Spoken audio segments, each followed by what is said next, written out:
Well, hello, everybody. Welcome to Lunch Bunch with Dr. Judy. I'm Dr. Judy Pearson. I'm a licensed psychologist here in Rehoboth Beach, Delaware. I obviously also work for Delaware Hospice because this program is being offered to you by Delaware Hospice. And these monthly programs are part of their ongoing commitment to good community education. They happen every Friday, first Friday of every month, 12:30 to 1:30. Let me tell you a little bit about the topics I'm going to be doing next. I think they're interesting. I hope you will think so too. So the Friday, March 5th from 12:30 to 1:30, we will be discussing fat shaming and how weight bias jeopardizes your health. If 97% of dieters regain everything they've lost and then some within 3 years, why do we still shame ourselves and others for being overweight? According to researchers at the University of California, diets do not lead to sustained weight loss or health benefits for the majority of people. Further, there is now evidence that weight stigma, or judgments about people being fat, is more harmful to the body than poor diet or inactivity. Attempts to get healthy rooted in self-condemnation are rarely effective. Perhaps it's more important to learn to feel peace with and in your body. Approaches to health that involve listening to the body when we eat, such as intuitive or conscious eating, and self-acceptance may present more effective paths to health. So it's a very different take on this whole issue of how to deal with your weight. So I think you'll find it interesting. There's really a lot of research behind it. In April, we're going to do the talk I was going to do in January. I had been sick for a few days, nothing major, but I didn't get that done in time. So what we're going to do in April, and that will be April 2nd from 12:30 to 1:30, is a humane approach to changing habits. It turns out that if you want to make lasting changes, you should start small. Experts in change suggest that the failure to change is a design flaw, not a personal flaw. We judge ourselves and believe we are simply lacking in willpower, but staying motivated, it turns out, is difficult for everyone. Sometimes a better than nothing change is easier to start and repeat until it becomes an automatic habit. And it is actually the most effective way to make lasting changes over the long haul. So come learn about how tiny habits can transform your life. In May, I'm probably going to get to the topic of decluttering, which I've discussed before. More to come on that. So welcome back to those of you who are returning, and welcome to all of you who are joining us for the first time. This program is being recorded, so if you decide you think a family member or a friend should watch it, I will be sending out a link to the recording. You want to make sure you get that link. You want to make sure you're on our mailing list, and or you want to get a copy of the handout that goes along with today's talk.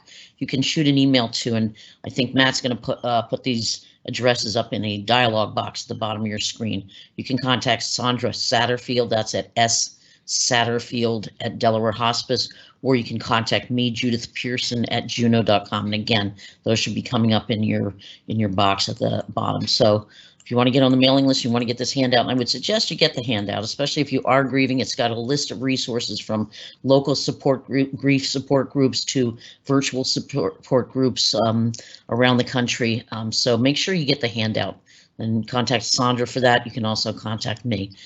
Now, before I start, I want to tell you that just last night I got something from Mickey Chapman, who's a bereavement person who's worked, I know, some with us at Delaware Hospice, telling me that the nation's top bereavement experts and organizations on just Wednesday, just 2 days ago, joined the Hospice Foundation of America to ask President Biden to begin quickly developing a national strategy to help those facing a host of grief-related psychological problems resulting from the COVID-19 pandemic, including health anxiety, traumatic stress, and complicated grief.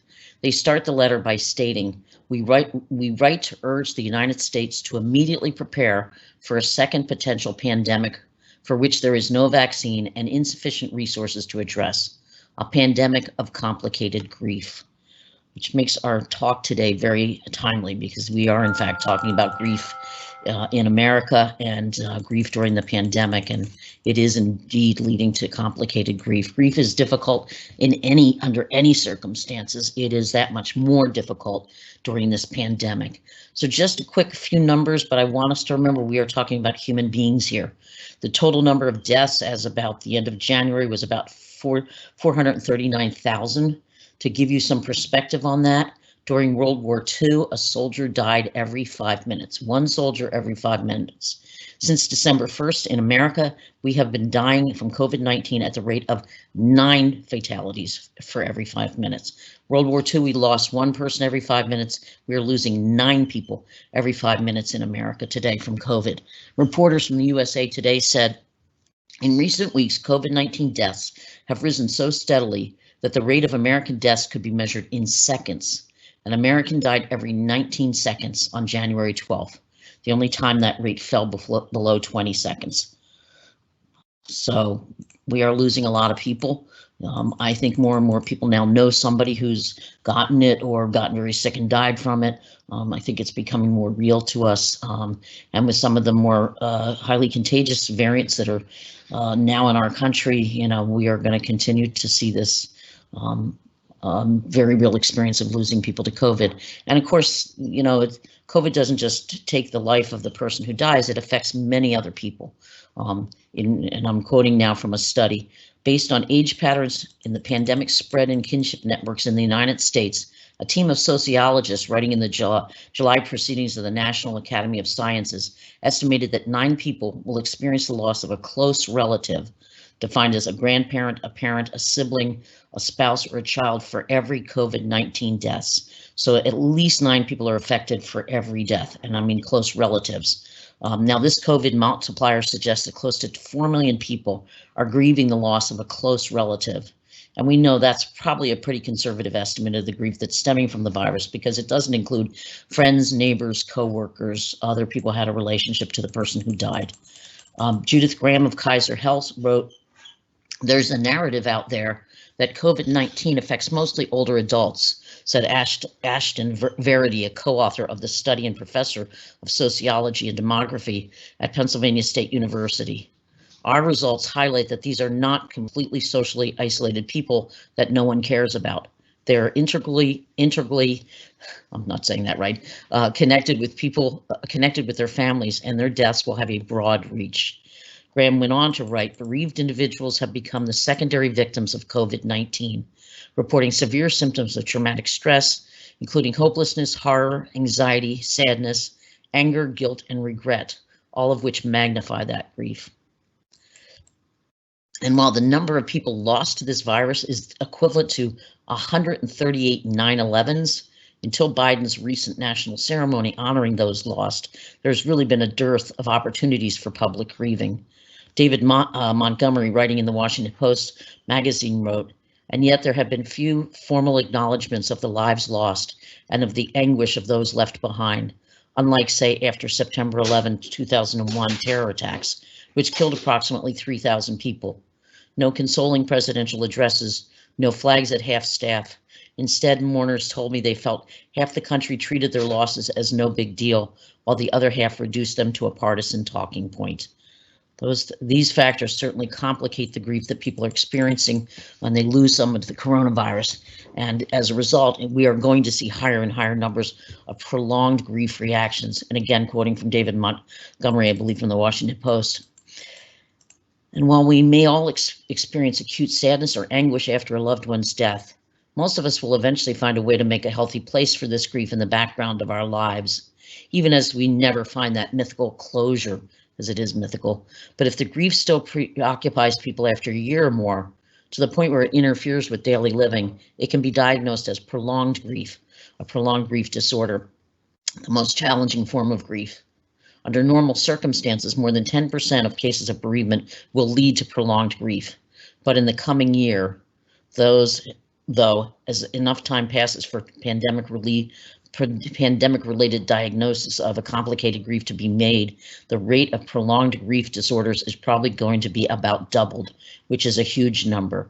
So he's suggesting that because of the nature of how people are dying during COVID-19, and we're going to get into that, what are the factors that affect that, the rates of complicated grief will probably double from 10% of all losses to 20% of all losses, and that's an awful lot of people. So, because the factors that lead to complicated grief are as epidemic as the pandemic itself.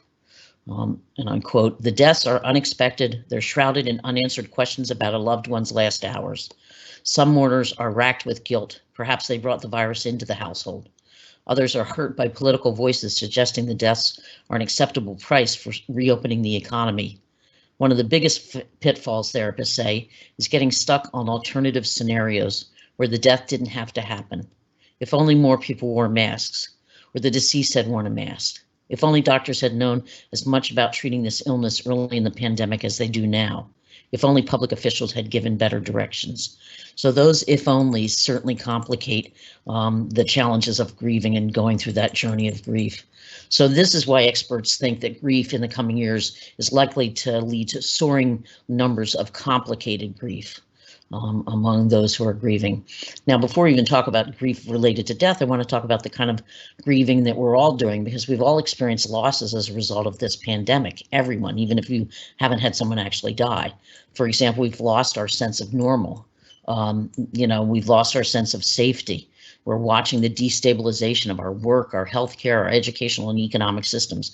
Sort of the structures of our country are very shaky right now because of this pandemic. That all contributes to a sense of lost normality and a sense of safety. David Kessler, who actually was kind of studied closely with Helen Kubler-Ross in his Authority on Loss, wrote that when interviewed said, when feeling a number of different griefs, we are feeling a number of different griefs. We feel the world has changed, and it has. We know this is temporary, but it doesn't feel that way. And we realize things will be different.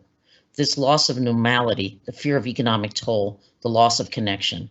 This is hitting us, and we're grieving collectively. We're not used to this kind of collective grief in the air.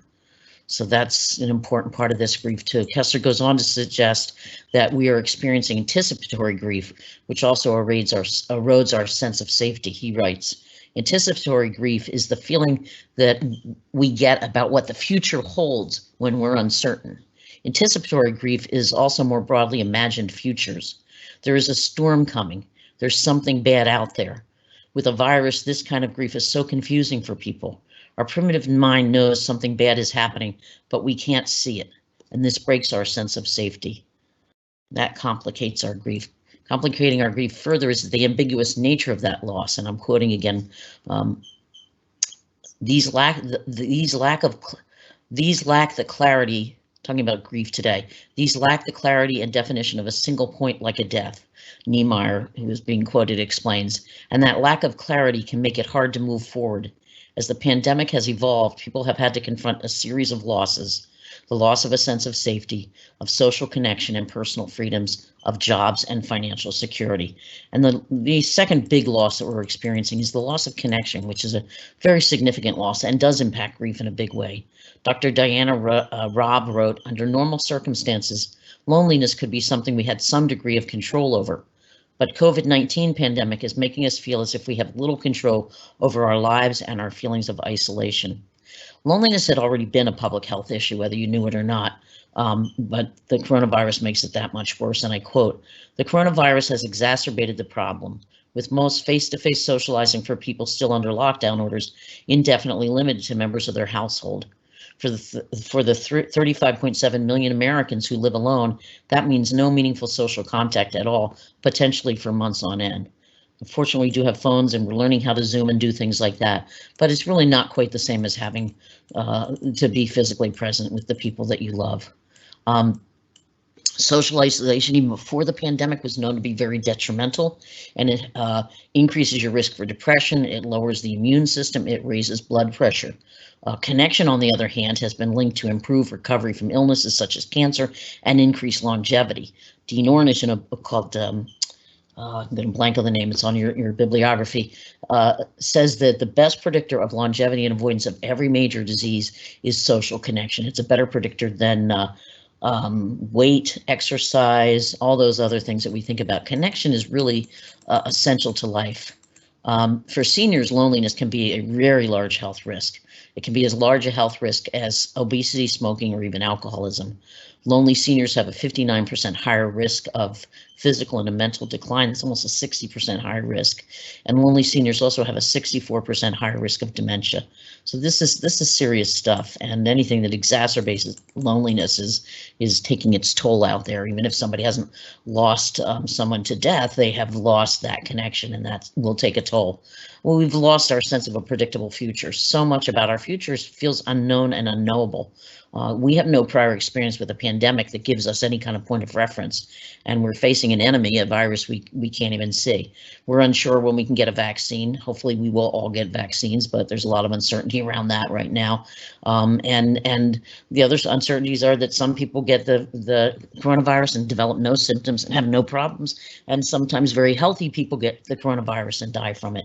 So there's just so much about this that's unknowable and unknown. Finally, we've lost our sense of safety. It's difficult to feel safe when something you cannot see could potentially be given to you by anyone you meet or any surface you touch, and which no medicine is yet known to treat. All that's changing. We are having better and better luck with medication, but again, there's no guarantee. So we're having to face something that can kill us or someone we love. So if that doesn't shatter your sense of safety, I don't know what does.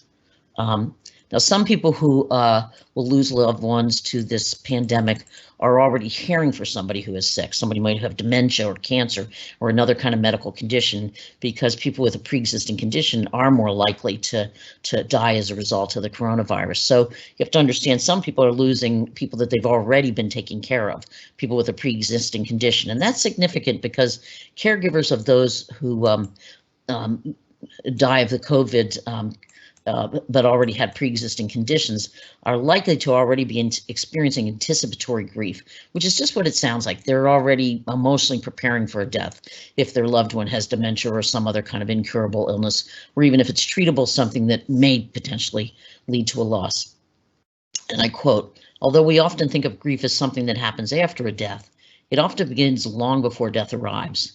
Many times this grief carries similar symptoms of regular grief, the grief you have after a person passes. The symptoms include sadness, anger, isolation, forgetfulness, and depression.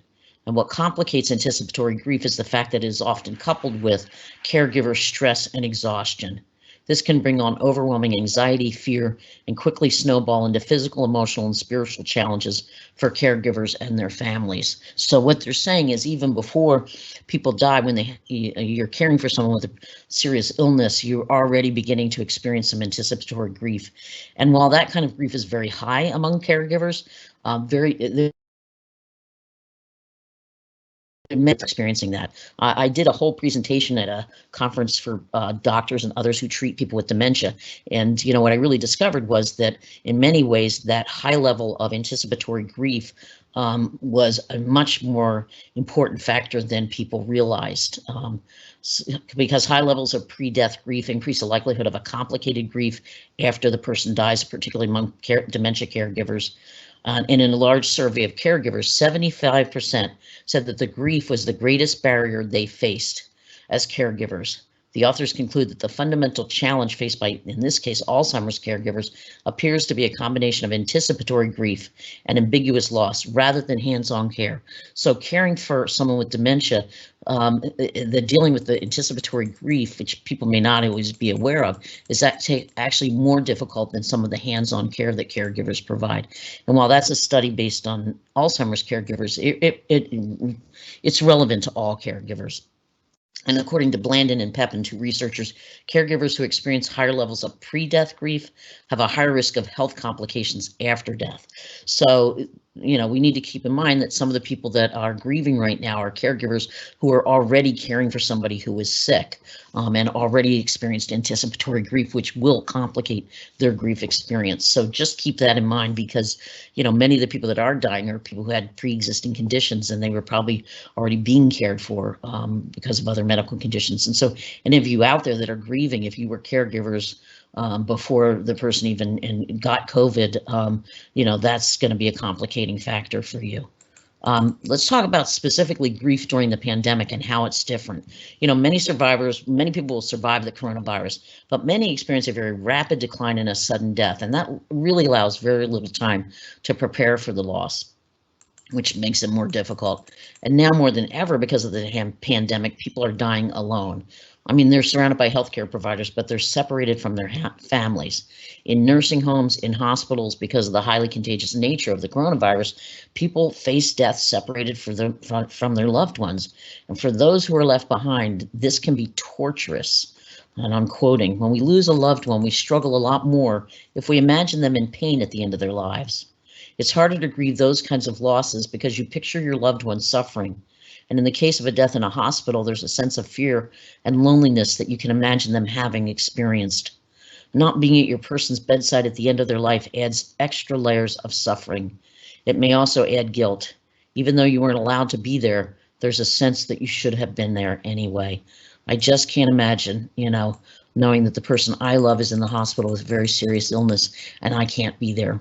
I mean, it goes without saying how torturous that would be for anyone, but it merits saying because it is an important part of why grieving today is so difficult. People may not get to say goodbye to their loved ones and they worry they face a very difficult death. And this is going to heighten and complicate the grief process. As I said, imagine the person you love dying alone or weathering the illness without you. Even if you get to say goodbye via a phone or a computer, it's still gut-wrenching. And I'm quoting here, normally we can hold a loved one's hand, have meaningful conversations, affirm the bonds, make amends. When we're able to practice these things, it softens the blow of loss.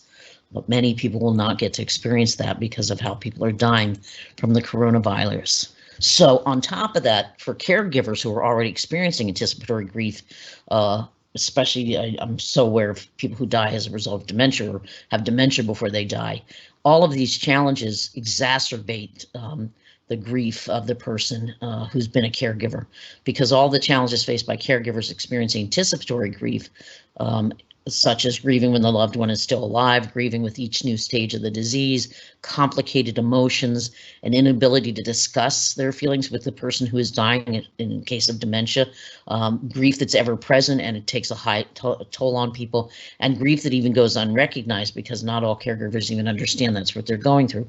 All of those are exacerbated by the pandemic. So again, caregivers may struggle with more regrets as a result of deaths during the pandemic.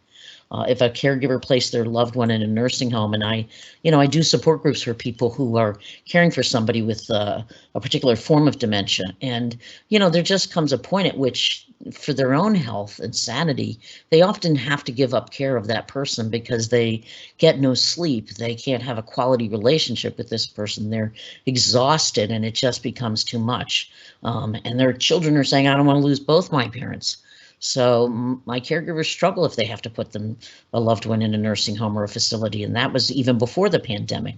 But if a caregiver places their loved one in a nursing home today or assisted living, they're going to worry that they've hastened their death because either they catch the virus there or they decline because they can't have the kind of connection that they normally would if you could visit on a regular basis, and many nursing homes are not allowing that. So that certainly makes it harder for caregivers.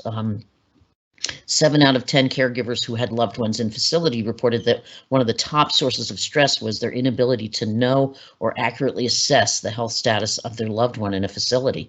They just couldn't tell, even if they could come see them at a window, which, is only in some places. They just really worried because they didn't know how well their loved one was doing. And now I'm going to quote, "Though caregiving is more challenging than ever during this this I forgot to say, caregivers also hold themselves to very high standards, and the fact that the caregiving is harder because of the pandemic doesn't seem to help caregivers be more self-accepting." And let me quote, and you'll understand what I'm saying. "Though caregiving is more challenging than ever during the pandemic, it seems to matter little to them." This author is writing about caregivers. "Not for the 51-year-old daughter who thinks she failed her mother with ALS because she wasn't at her ICU bedside while her mother was dying from COVID. The hospital wouldn't allow it. Not for the 75-year-old wife of a man with Parkinson's who feels terrible she cannot visit him in his nursing home. The facility has banned visitors. And not for the 80-year-old man who took his wife with dementia home from a nursing home at the beginning of the health crisis, but now feels overwhelmed caring for her around the clock. He's afraid to hire healthcare aides and risk bringing the virus into his house. All of these struggling caregivers judge themselves harshly, even though the circumstances are outside of their control. Also, caregivers may become less patient during the pandemic because they're just exhausted, and now they're also isolated more than they were before, including being unsure about whether to bring a caregiver into the house to help them with this job because they may bring in the virus. So they're less patient, they're exhausted, and this is going to fuel regrets and guilt after their loved one dies. Here's what a few caregivers said. As her dementia became worse, my inability to do everything that needs to be done weighs heavily. Another said, I am much more on edge, snappy. It's not her fault I'm tired. Another said, I feel I lack my prior levels of patience. I am much more irritable, less patient, and becoming depressed. And that's from caregivers who are also caring for somebody during the pandemic.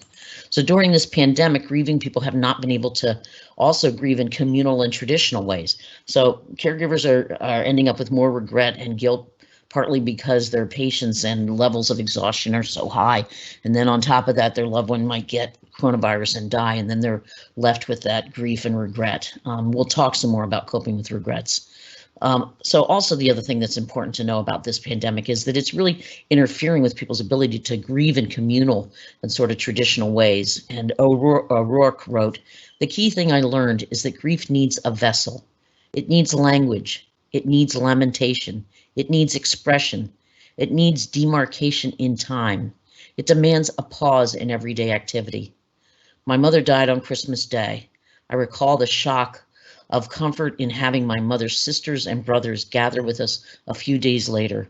This small good thing, as Raymond Carver put it, of sharing bread, wine, and stories late into the night. Their presence was soothing. The light in their faces, they're enduring this. In this pandemic, you lose a person and you lose the ability to mourn that person together. And you lose that after having already lost the ability to spend time with your loved one in the hospital or hospice or at home in the days, hours, or minutes before they died. So that comfort we get in being with the other people who knew the person who has died, because we cannot gather in groups, is lost. We're going to talk about some of the creative ways people are creating communal rituals, and that's a way to begin to address that. But overall, caregivers and the bereaved are more isolated than ever before, and they were often isolated before their loved one got COVID, but now they're even more alone and have to mourn alone. As I said, fortunately, people are coming up with creative ways to grieve, and we're going to talk about that. Writing about the toll COVID deaths are taking on the bereaved, Judith Graham wrote, typically 5 to 10% of bereaved family members have a trauma response, but that has increased exponentially, approaching the 40% range because we're living in a crisis. So the grief that can create a trauma reaction and be very traumatic because they died alone, traumatic because you had to mourn alone. Those are so much more increased under the conditions of the pandemic that people who are having a traumatic loss has jumped from 5 to 10% to almost 40% today, and that's only going to keep growing. And I quote from Psychology Today. For those who have lost loved ones to the virus, the death itself upends regular norms by not allowing any family members or friends to bear witness to their loved ones' last moments in person. Funerals are capped at 10 people. Social distancing inhibits offering physical comfort to grieving individuals as they're mourning their loss, and travel restrictions inhibit a close family or friends from even being able to be in attendance as the process of grieving commences. Those take a very big toll, and they are part of this pandemic and how it shapes grief. Joe Pinkster, who wrote an article in The Atlantic, said, grief can be a really isolating experience, and that has become much more magnified during the pandemic. The things we do to support people who are grieving, coming over to someone's house with a casserole, attending a wake, are not options in the way we usually think of them. On top of that, everybody is struggling with their own stuff, so the available emotional bandwidth is very much reduced. Cultures all over the world have these rituals where people take care of a bereaved person. And one thing these rituals do is connect the people who are present. The person they're mourning may be gone, but there are still others that are here. You get a reduced sense of that when you can't gather in traditional ways. I saw a woman, this was just on 60 Minutes, they were talking about grief during the pandemic, and she talked about how her husband, who is actually I think it was her fiance, who was a very healthy man, got COVID and died. And she said, other people are looking forward to the day when the pandemic is over, but the pandemic will never be over for me, she said, because she lost her fiance to that virus. Cami Fletcher spoke about why the loss of an opportunity to come together to grieve is particularly challenging to the African American community. And I thought this was really worth noting. She said, one of the things about mourning and grief in the African American communities is that we've been stereotyped so many times in life. But in death, we are able to have our humanity. You have people in the community who are able to show who this person was by getting up at the podium to talk about someone or playing a slideshow of their life. The fact that we cannot gather and grieve is a really big blow. All right, let's not just focus on what's going wrong. Let's talk about how we can do this better. So how can you help someone who is grieving, or if you are somebody who is grieving, how can we help you? Well, any of you know I've said this when you hear me talk about grief. Ironically, the most important thing you can do for someone is the thing that may not look like the most dramatic intervention, but it's just listening. You can't fix this. There are no magic words that can make it better. It's gut-wrenching. They've lost somebody they loved. They lost them under difficult circumstances. But as a person who's a friend or trying to be an ally, it's hard to sit with the powerlessness that we can't take that pain away. But platitudes or false reassurances, they only invalidate the person's feelings and they make them feel more alone. Sometimes people have no idea what to say when a friend or a family member has confided in them about a loss. And then friends may mistakenly feel that they should find just those right words to make the person feel better.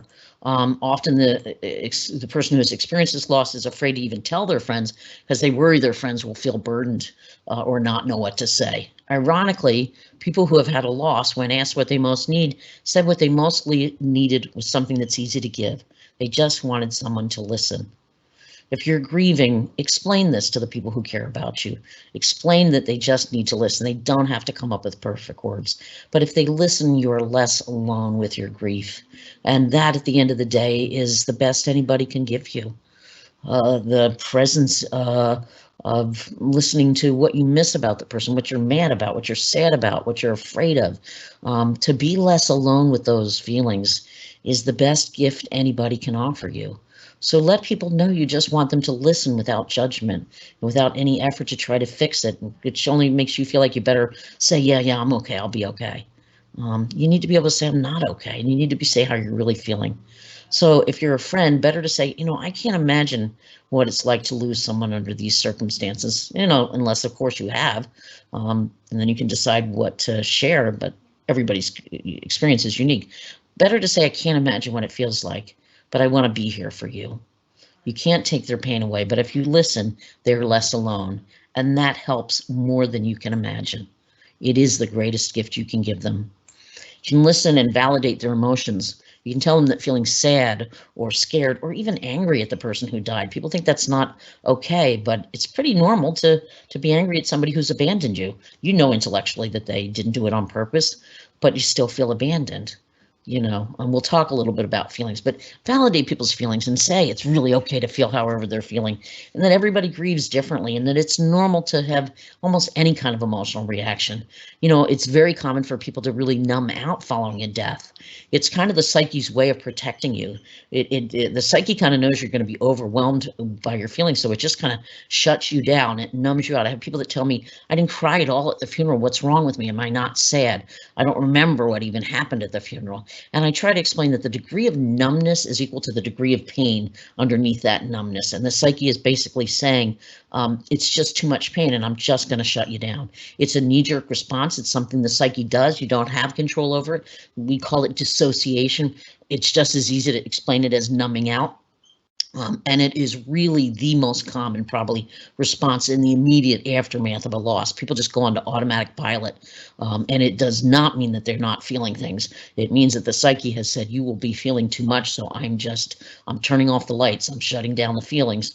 Ironically, about 3 months later, when the feelings begin to defrost because you're over the immediate crisis, then sometimes the feelings start to hit. And people would say to me, I think I'm going backwards. I was doing so much better in the beginning. You're not going backwards. You were surviving in the beginning. Now your psyche feels that you're better prepared to handle the feelings. May not be a gift you want from your psyche, but it's a gift you need if you're going to move through your grief. But ironically, people think at that point you're doing so much better. So just when it actually gets harder is when people think and people often think they themselves think that they should be doing better.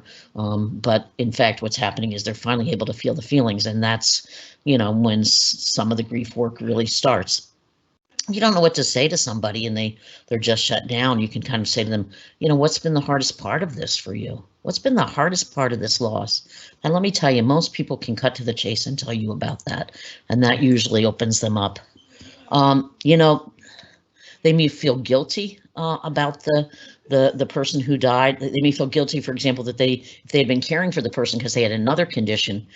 They may feel guilty if they feel some relief after the person dies. I always say to caregivers, if you told me that you didn't feel some relief, I would tell you that you're lying to yourself, because you've finally been able to quit a very difficult job, and it is only human, no matter how much you're sad the person has died, to have some part of you that kind of goes, oh, I hate that they're gone. I'm glad that is over, and they're no longer in pain, and I am no longer stretched so thin. I'm on the verge of collapse. It's so important to remind people that they're human, and they're allowed to be human, that we're all human. It's normal to feel relief when someone dies. I'm going to talk a little bit about helping people cope with regrets. But the primary message you really want to convey, and if you're grieving, I want you to take in, you're not alone. There are other people you can talk to. And if you don't have somebody in your immediate family or circle of friends, there are grief support groups that are online. We have grief support groups at Delaware Hospice. Make sure you get the handout. I have those listed for you. You're not alone. Your reactions are normal. Just about any reaction is normal. But you should take advantage of what's available for you to get the support and care that you need. You might not be ready to do it right out of the gate, but it's there, and keep that in mind. It's so important to accept help. We have such an individualist, go at your own kind of mentality in this culture, and yet my experience is that accepting help always makes anything you're trying to do better, whether it's accomplishing something or getting through something difficult. We are relational beings. We are meant to be connected. We are wired for connection. And many of us are much more comfortable giving help than accepting it, but we all need to learn to accept help, because we all need it. We all need love. We all need support. You never outgrow the need for that. And it's the healthiest way to grieve and get through it. So join a bereavement support group, or at least open up to your family and friends. And again, tell them they don't need magic words. You just need them to listen. But find ways to stay connected, whether it's through phone calls or joining a virtual group. If you don't know how to do some of that Zoom stuff, or, Skyping, then get your adult children, or your grandchildren for that matter, to help you, because they know how to do that way better than we do. Now, there are instructions if you want to know how to attend a Zoom meeting or create a Zoom event. The Lewis Library has a website. Their website has directions on how to use Zoom, and from what I understand, it's pretty clear cut. The address for that is in the handout. But again, if you don't get the handout, just go to the Lewis Library Workshop website. I'm sure you'll find how to do a Zoom meeting. It's important, if you're grieving, or if you're talking to someone who's grieving, to convey to them that there's way more danger in unacknowledged and unexpressed feelings than in safely expressed feelings. And again, there might be numbness in the beginning, but when those feelings start to surface, bearing the feelings only increases the likelihood that those feelings kind of go underground, and then they come out in other kind of distorted, dysfunctional ways, and you don't even know why you're feeling and doing the things you're doing. People kind of often should on their feelings. They say, I shouldn't feel angry, therefore I don't feel angry.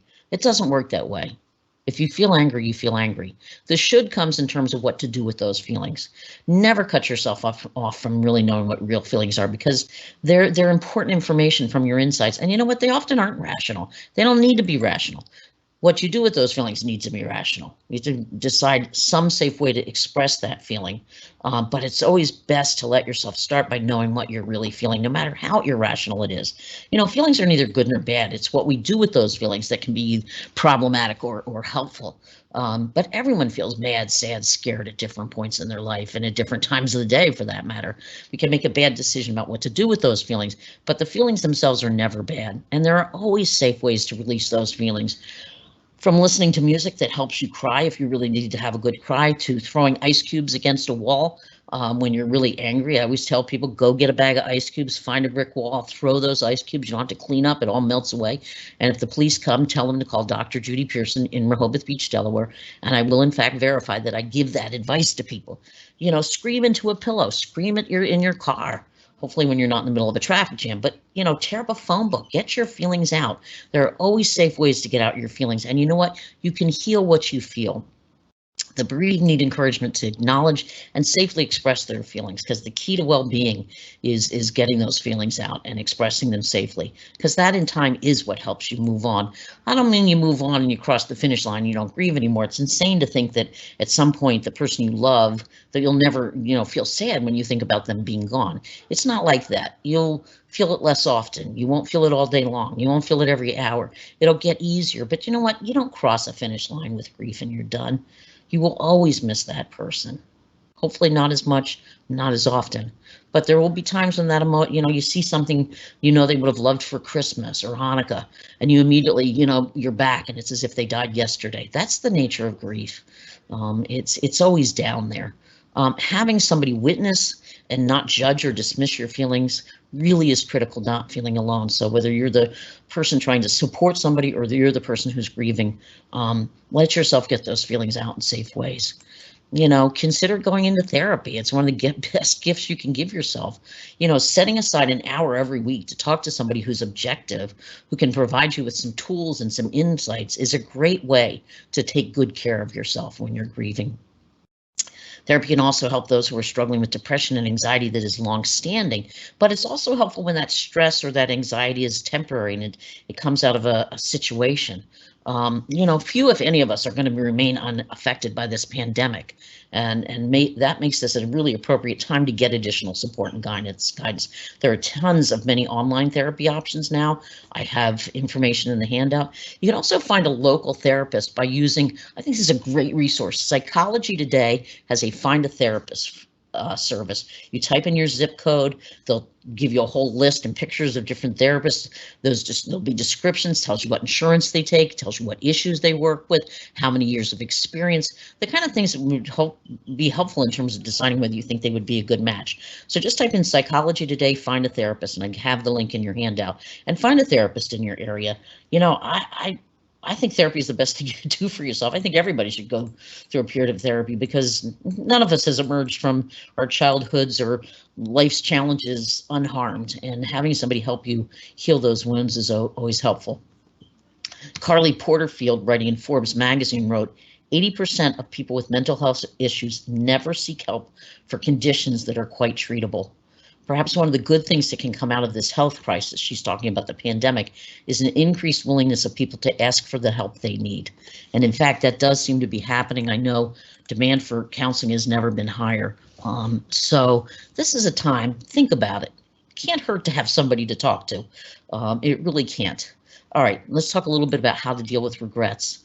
The one thing I've learned about helping somebody deal with regrets is it doesn't help to tell them they just shouldn't feel guilty. I don't think I've ever worked with a parent who lost a child, even if that child was 40 years old, that didn't feel some guilt. Even if the person died in a car accident 5 states away, they still felt, as the parent, they had this irrational belief they should have been able to protect their child. And I would always say to them, but that's, they were 5 states away. It wasn't within your control. But what I made them realize was what I was doing and telling them, just don't feel guilty, just don't have regrets. I was leaving them alone with those regrets, because they couldn't make them just go away, and they did have them. And just like learning to just listen to people who are grieving, I had to learn to listen to people talk about their regrets. You hate to see people tormenting themselves with those regrets, but on the other hand, they are having them, and you don't want them to be alone with them. So I would often say to people, I really want to argue all the reasons why I don't think you should feel that way, but I get that probably isn't helpful, because you do feel that way. I don't think you have anything to feel guilty about, but I get that you do. And I don't want you to be alone with those feelings, so you can talk to me about them. And then you really have to just sit on your hands and let them talk. Guilt, like all feelings, needs to be acknowledged, and with time, hopefully accepted and integrated, and people are able to move on from it. But they need to be able to talk about it. Often, when I suggest that they write a letter to the person who died about their regrets, or they light a candle and put out a picture and speak to them about their regrets. If they feel the need to, they can ask for their forgiveness, whether it's real or imagined, that they need forgiveness. Doesn't matter. If it's helpful to ask for it, then they should.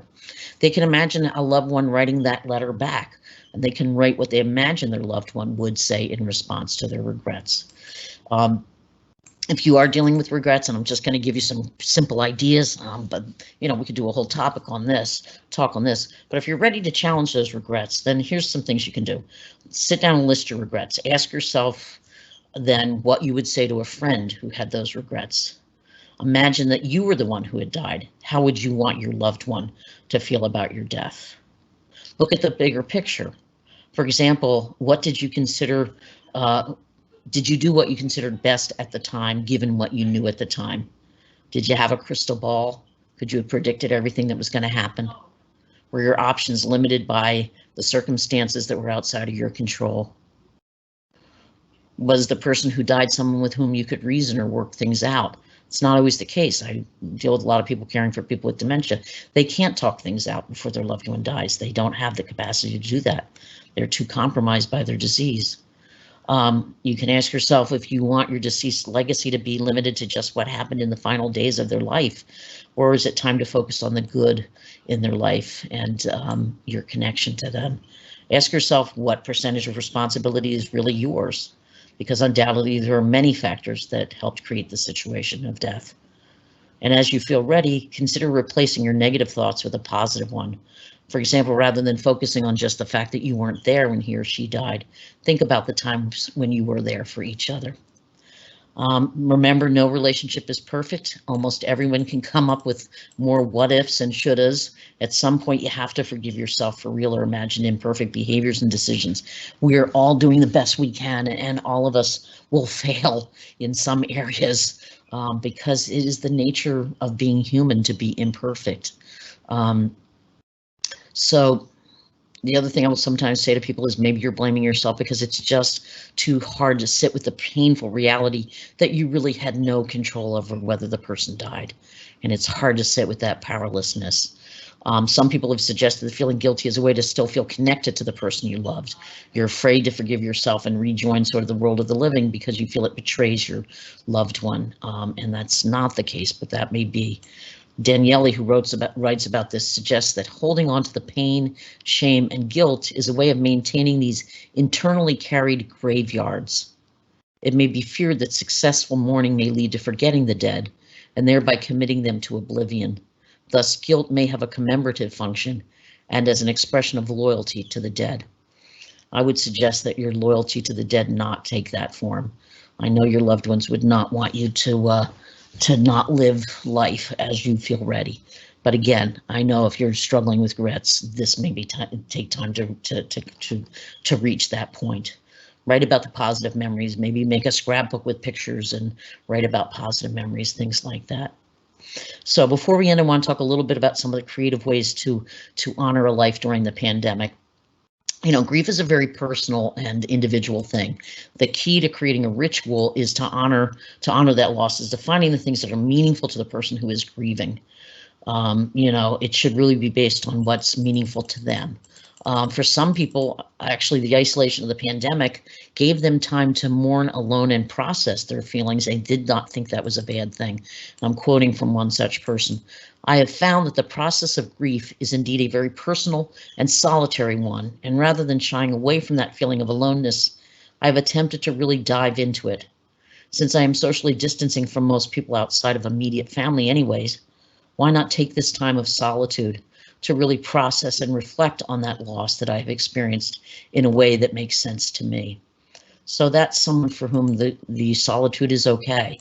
It is allowing them, and they're not backing off from the sadness, but to go into it and reflect on it and be with it. Still, for most people, you know, it's important to feel seen and cared about after a loss.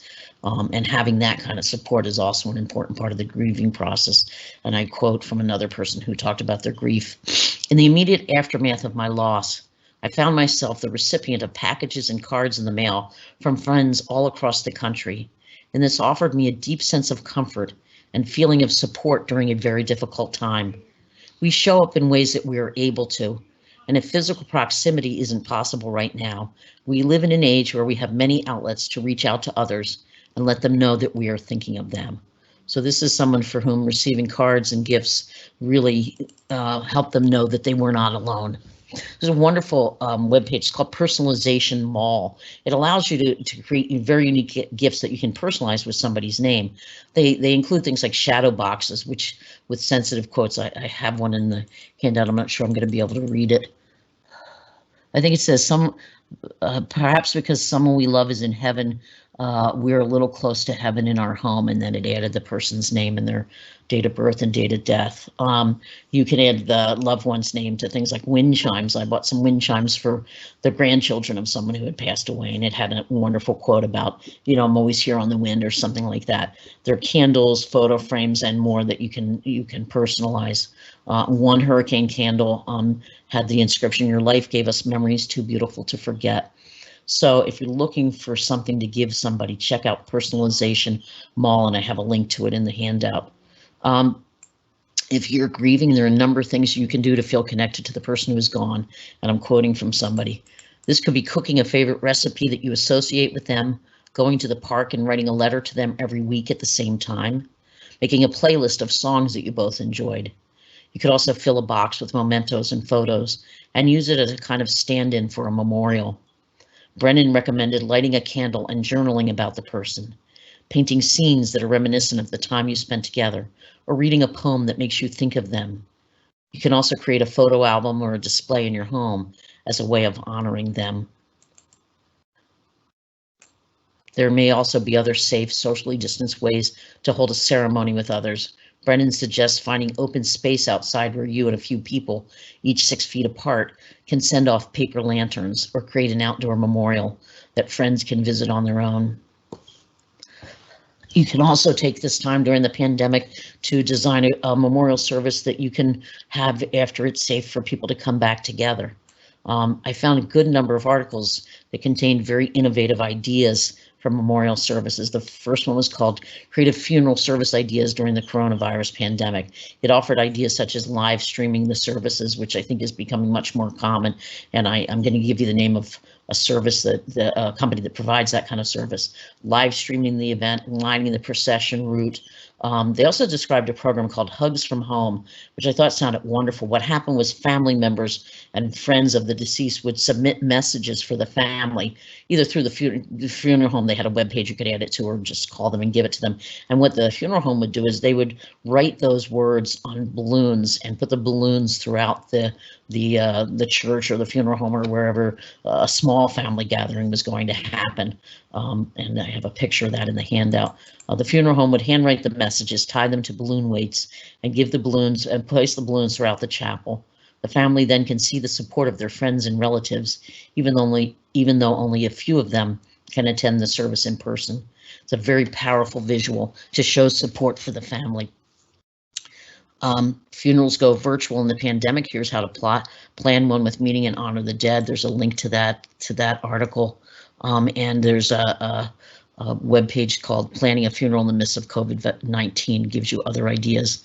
I also just learned that someone I'm quite fond of has started a company that helps put on virtual memorial services. So it frees up the person who's grieving to just be part of the program rather than feeling responsible for it. And I'm quoting from their webpage. Your facilitator will assist in setting a date and time for your virtual memorial service, creating invitations to send to attendees, and including information for your services on their website. They will coordinate with your speakers to set a vision and an agenda. They will create custom slideshows, videos, and music. During this service, your facilitator will be present during the entire virtual memorial service to ensure it runs smoothly. They'll manage all tech, such as muting and unmuting and spotlighting speakers and attendees, as well as presenting any slideshows, videos, or music during the service. So the organization is called Remembering.live, L-I-V-E, and I would really suggest you check that out. And again, the link is on your handout. So whether you're a friend or you're a person who is grieving, just bear a few other things in mind before we end. There's no right or wrong way to grieve. Whatever you're feeling is normal, and you get to do it your way. Grief does take much longer than people expect. Give yourself time to heal. John Donne said, "He who has no time to mourn has no time to mend." Be patient and be kind with yourself. Practice good self-care. Get enough sleep, eat well, and savor your food. Go outside for a walk. Movement and nature are very healing. Form a new relationship with the deceased. For example, think of all the ways in which they live on in you and the people around you. Light a candle and speak to them whenever you need to. And as you feel ready, Involve yourself in meaningful activities and reinvest in life. Start small and start with most appeals to you. This could be anything from reading a book to your grandchild over Zoom or the phone, to engaging in a craft or creative activity that you like to do, or getting out of the house to take a walk. And again, this will take time, but there will come a time when you will start to want to be part of the world again. Bottom line, accept that this is a process. It takes time. It's unique and personal. It's going to include good days and bad, and it will get easier over time, although doesn't feel very comforting when you're in the midst of it. I'm going to end with a few quotes. Grief is simply love in its most wild and painful form. It is natural, and it is a natural and sane response to loss. Grief changes us. The pain sculpts us into someone who understands more deeply, hurts more often, appreciates more quickly, cries more easily, hopes more desperately, loves more openly. Grief never ends, but it changes. It's a passage, not a place to stay. Grief is not a sign of weakness nor a lack of faith. It is the price of love. So, I have some more quotes about the pandemic, and I've used some of them in the past. Let me just read this poem called Pandemic by Lynn Agar. What if we thought of it as the Jews consider the Sabbath, the most sacred of times? Cease from travel, cease from buying and selling. Give up just for now on trying to make the world different than it is. Sing, pray, touch only those to whom you commit your life. Center down, and when your body has become still, reach out with your heart. Know that we are all connected in ways that are terrifying and beautiful. We can hardly deny that now. Know that our lives are in one another's hands. Surely that has become clear. Do not reach out your hands, reach out your heart. Reach out your words, reach out all the tendrils of compassion that move invisibly where we cannot touch. Promise this world your love, for better or for worse, in sickness and in health, as long as we all shall live. Again, if you don't have that handout and you want to get it, I believe that Matt did put Sandra's email and mine at the bottom of your screen, and you should be able to write to either of us to get the handout, or if you have any questions. Matt, do we have any questions coming through? Doesn't like it. All right. Well, I want to thank everybody for coming, and I'm hopefully see you next month. And take good care of yourselves. Okay, bye-bye. Matt, how many people did we have in there?